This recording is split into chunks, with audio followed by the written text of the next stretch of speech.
Hello dear students, आप सबका exam 15 सितंबर को है एंड 29 सितंबर को। और ये जो आपका जो एग्जामिनेशन होने वाला है एडीआरई HSS LC लेवल का, जो 15 को आप देने जा रहे हो, इसके लिए हमारे पूरे टीम की तरफ से सबसे पहले आपको बहुत बहुत बेस्ट विशेष है। आप सब अच्छा करिए, एग्जाम में जाइए, कॉन्फिडेंटली एग्जाम दे के आइए। और सबसे जरूरी बात, जितना आपने पढ़ा हुआ है, आपने पूरा सिलेबस कवरेज किया है, जो कि मैं हर बार बोलता हूँ आपको। आप अपने सेक्शनल टेस्ट को आप करके जा रहे हो, आप वीकली टेस्ट करके जा रहे हो, आप फुल लेंथ मॉक टेस्ट भी आपने काफी सारे किए हैं। तो ये सब कहीं ना कहीं आपके रिजल्ट के ऊपर रिफ्लेक्ट करने वाला है, ये आपको समझना होगा।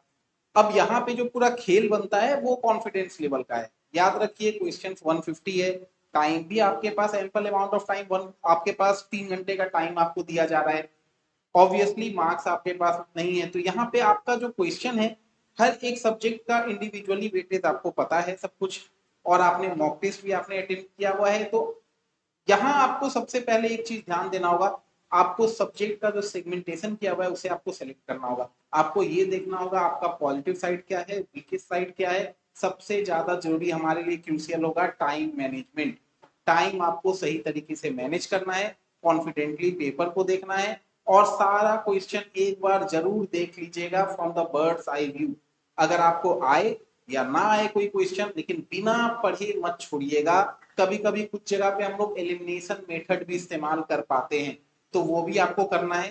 ध्यान रहे, निगेटिव मार्किंग है आपका, तो निगेटिव मार्किंग जो आपका 0.25 है, इस वजह से आपको कोई भी क्वेश्चन ऐसे अटेम्प्ट नहीं करना है जहां पे आप कंफ्यूज रहो या आपको लगता है कि गलत हो सकता है।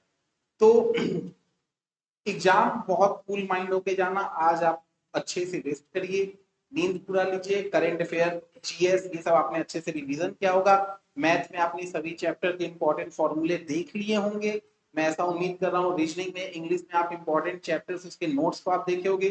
ग्रामेटिकल आपको रूल्स थोड़ा बहुत आप करके जा रहे होंगे, मैं ऐसा उम्मीद करता हूँ।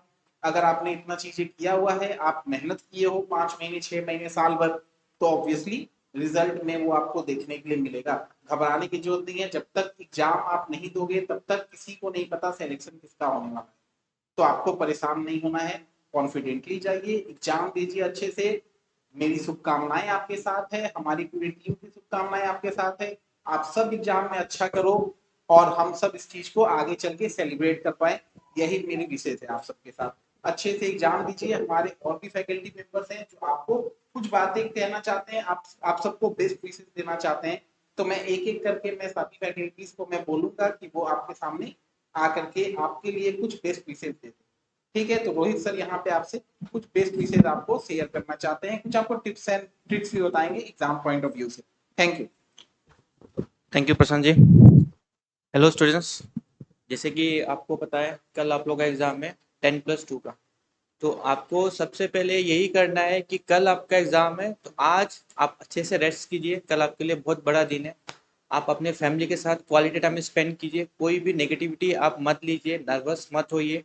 बस एक ही रिक्वेस्ट है, आप जब कल एग्ज़ाम दोगे, जो आप क्वेश्चंस अटेम्प्ट कर पा रहे हो उसी को अटेम्प्ट करिए। ऐसा नहीं कि मैथ्स में इसको मैं ट्राई करता हूँ, बनेगा या नहीं बनेगा, रीजनिंग में ये बनेगा नहीं बनेगा। और जिस क्वेश्चन में आपको टाइम ज़्यादा लगे वो क्वेश्चन आप स्किप कर दीजिए, क्योंकि क्वेश्चन रीड करने के बाद, स्पेशली ये आपका मैथ्स और रीजनिंग में ही होगा, अगर क्वेश्चन रीड करने के बाद आपको लग रहा है कि समय ज़्यादा लगेगा बट क्वेश्चन सॉल्व हो जाएगा, तो उसको आप अटेम्प्ट ना करें। पहले वही क्वेश्चन अटेम्प्ट करें जो कम समय में सॉल्व हो जाए, सो दैट आप sectional cut off and overall cut off तो क्लियर हो कर पाए। तो यही मैं आपको बोलना चाहता हूँ, एंड मेरे तरफ से एंड पूरे मैजिस्टिक टीम की तरफ से आपको बेस्ट विशेष। और मैं अभी बुलाना चाहूँगा यमृत सर को, वो आपको कुछ हिंट दे देंगे।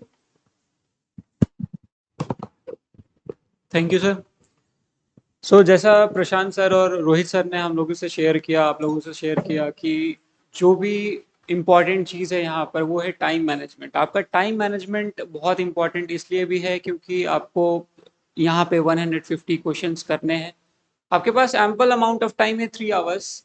लेकिन आप इसमें एक काम कर सकते हैं कि जो आपका कोर है या कोर सब्जेक्ट्स है, जो कि आपका स्ट्रॉन्ग सब्जेक्ट्स है, जैसे अगर आप जीएस में स्ट्रॉन्ग हो या फिर मैथ्स और रीजनिंग में अगर स्ट्रॉन्ग हो, तो पहले उन सेक्शंस को आप अच्छे से कीजिए, क्योंकि वहां से मार्क्स आप लूज नहीं कर सकते हैं। और जीएस में भी अगर आप अच्छे हो तो पहले जीएस सेक्शंस को कर लो, ठीक है।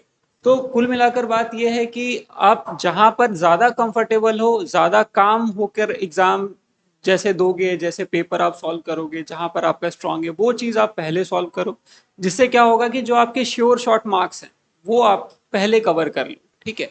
उसके बाद देन आप अगर लास्ट में रीजनिंग या क्वांट्स को सॉल्व कर रहे हो तो लास्ट में रीजनिंग और क्वांट्स सॉल्व करने में ये ध्यान रखना कि हमारा नेगेटिव मार्किंग भी है, तो आप एक तो उनको आपको जल्दी करना पड़ेगा, और दूसरा ऐसा नहीं कि हड़बड़ में आप लोग गड़बड़ कर दो, है ना, कि जबरदस्ती मारना है, हमें आंसर करना है, तो आप उस वजह से थोड़ा नेगेटिव मार्क्स वहां पर टच कर लो। सो यही है।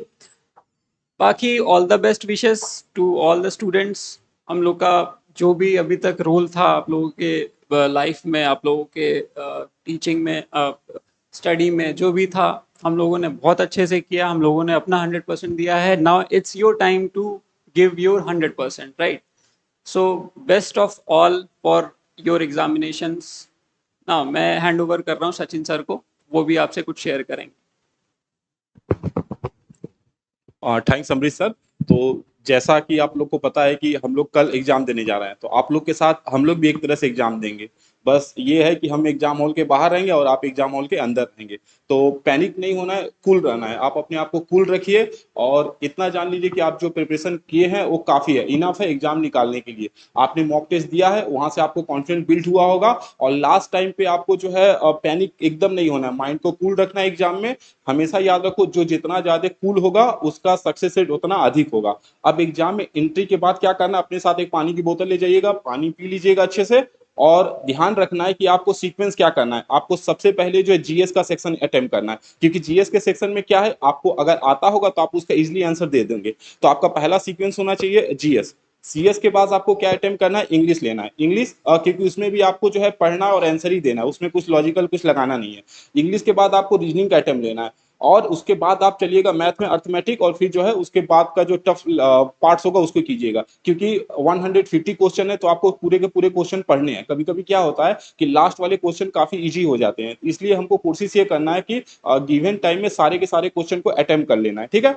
और दूसरी बात हमेशा याद रखिएगा कि नेगेटिव मार्क है तो क्वेश्चन को ध्यान से रीड आउट कीजिएगा, क्वेश्चन केयरफुली रीड आउट कीजिएगा। कभी कभी क्वेश्चन पढ़ने के साथ ही आपको आंसर पता हो जाएगा। और हमेशा याद रखो कि आप जितना पढ़े हैं, जितना प्रिपरेशन किए हैं, वो काफी है, इनफ है एग्जाम को निकालने के लिए। होप आप अच्छा करेंगे एग्जाम, हमारी विशेष आपके साथ है। तो आप बने रहें, अच्छे से एग्जाम लिखें, और हमारे साथ जो है हम जितना भी एफर्ट लगाना, जितना भी चाहेंगे आपको जो है गाइडेंस देने का, हम लोग ऐसे गाइडेंस आपको देते रहेंगे। और देखने के लिए धन्यवाद। जय हिंद, जय आय अखौम।